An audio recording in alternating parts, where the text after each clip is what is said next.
The moment Gao Tu discovered the truth, his mind went blank. Pregnant. The word echoed inside his head like a thunderclap, drowning out every other thought. For a long time, he simply sat frozen, unable to breathe, unable to react, as if the world itself had come to a standstill. When the doctor finally spoke, his voice carried the weight of authority and unshakable certainty. "Mr. Gao," the pheromone specialist said sternly, his expression carved with worry, "you must terminate the pregnancy immediately.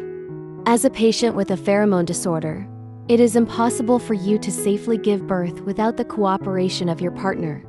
To even attempt it would be reckless, dangerous for both you and the child." The words struck like blades, cold, final, merciless. But deep inside, Gao Tu's heart refused to accept them. The doctor wasn't wrong. After years of seeing Omega patients, he knew exactly what this meant. He had followed Gao Tu's case closely, knew of his condition, knew the severity of his disorder. And from the outside, it must have looked like the cruelest irony that someone like him, so fragile in body, could be carrying a child. "Out of responsibility for your life," the doctor continued, "I strongly suggest you give up this child." Gao Tu's pale lips trembled. His voice was hoarse when he finally asked, Is there truly no other way?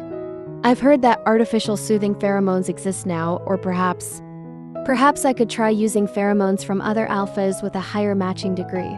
The doctor cut him off with a weary shake of his head. "That is not practical."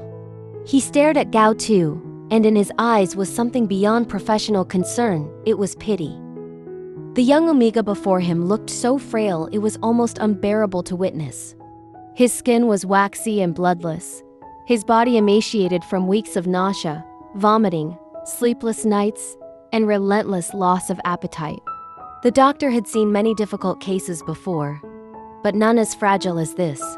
And then, almost against his better judgment, the doctor muttered bitterly, "That alpha you like, he's such a scumbag."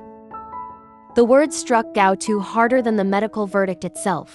He flinched, shaking his head quickly, lowering his gaze as though afraid of being exposed. "He's not," Gao Tu whispered defensively. It's my own fault." The doctor slammed the medical record down onto the desk, his patience snapping. "What's wrong with you, child? No matter what mistakes you've made, no one can get pregnant alone. Doesn't that scum who despises Omegas yet still takes advantage of them have any responsibility at all?" But Gao Tu didn't want to talk about responsibility. He didn't want to open his wounds for the world to see. Not now. Not ever. It was already too late for blame. What mattered now wasn't whose fault it was whether there was still a way to save this child. So, with a trembling voice, Gao Tu whispered, "Doctor, I know you mean well, but I really want this child." The admission spilled from his lips, and shame followed closely behind. He lowered his head, heat crawling up his neck. To confess openly that he wanted to keep Shen Wenlang's child, it felt humiliating, almost laughable. And yet, his heart would not let him deny it. After a long silence, Gao Tu asked again, "Why? Why can't I use the soothing pheromones of others?" The doctor sighed. His voice softened, but the truth was still cruel. Patients with pheromone disorders already face enormous challenges conceiving. For them, pregnancy without the comfort of their alpha's pheromones is nearly impossible. Your condition alone is severe, but look at yourself, you are suffering reactions far worse than most Omegas in their early stages. Do you think your body can endure this for months without support?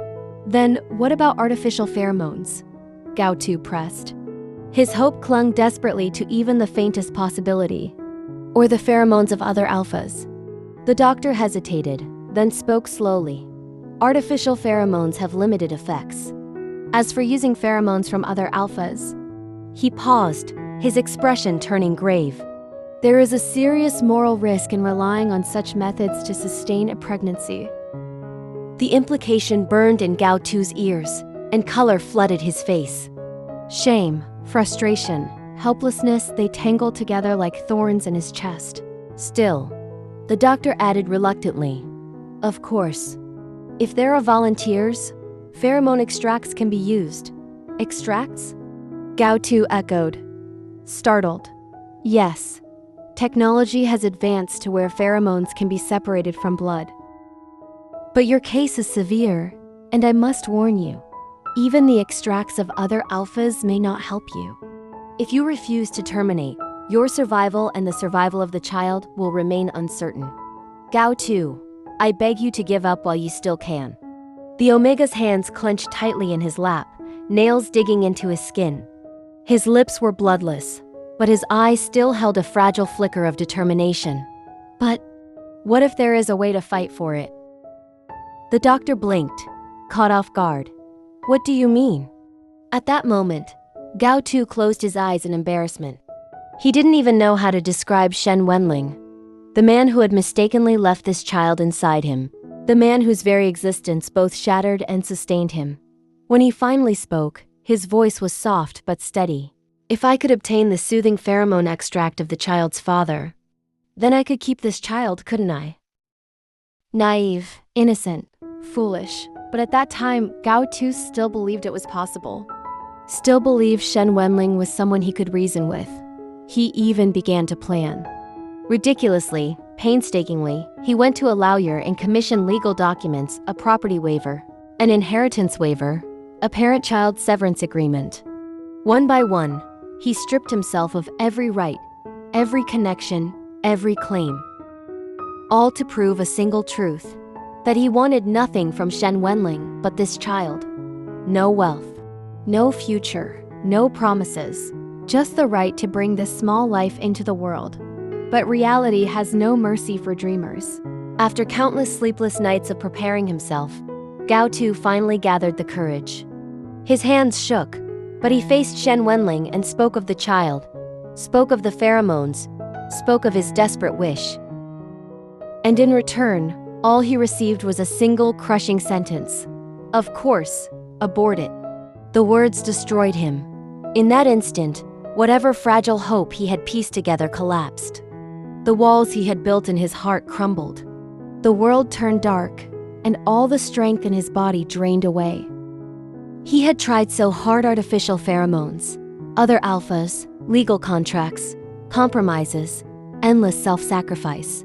He had begged the universe for even the faintest possibility, but none of it mattered. Not when the father himself spat cold rejection in his face. And so Gao Tu fell into despair. He would no longer beg Shen Wenlang for anything. He would no longer open his mouth, no longer lower himself to plead for kindness where none existed. Because now he knew no matter how hard he tried, no matter how much he endured, he was utterly, completely alone. And even the child in his womb might never see the light of day. If this story broke your heart as much as it did mine, don't forget to like this video, share it with someone who loves BL stories, and subscribe for more heartbreaking chapters from ABO Desire. Turn on the notification bell so you never miss the next update.